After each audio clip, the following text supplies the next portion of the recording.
This is Greg, and today I want to talk to you about the perfect translation. Many years ago, when I first came to Taiwan, we had a young woman come from Finland for a short-term mission trip.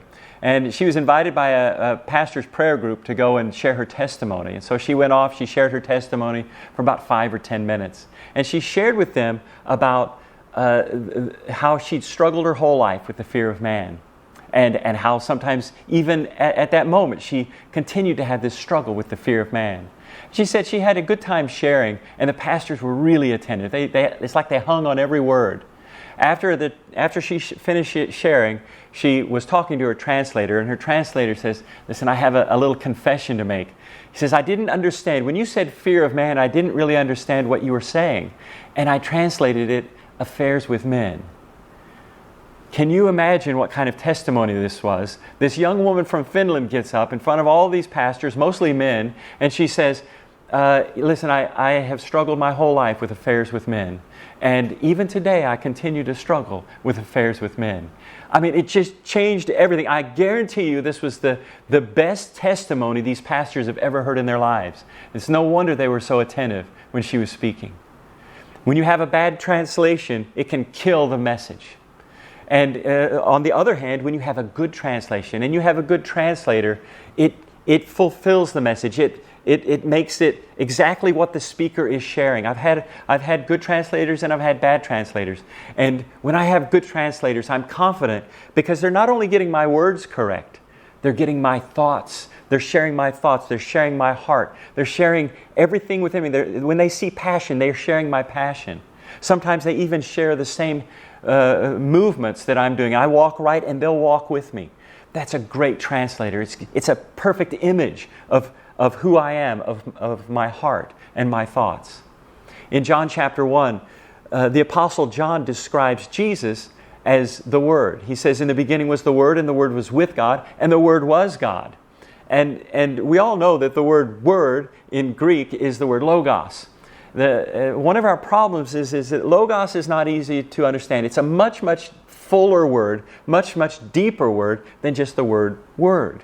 But if we don't understand that, we don't understand what John is trying to say here. When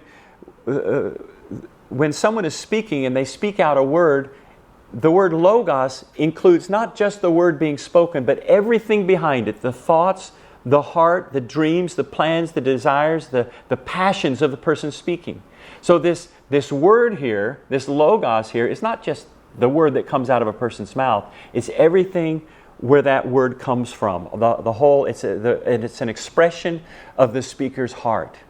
So here John is saying Jesus is the logos. Jesus is the perfect expression of the Father's heart. Now, why is that important for us today? It's because how we view God, how we view the Father, will determine whether or not we have real revival breakthrough. If we have a poor view, if we have a wrong view of the Father, we just won't be able to break through that into revival. But if we have a true view, a right view, a good view of the Father, it's like a door opens and we can run in to revival breakthrough, true revival breakthrough. So we need to have a right view of the Father. We need to know who He is. We need to know His heart.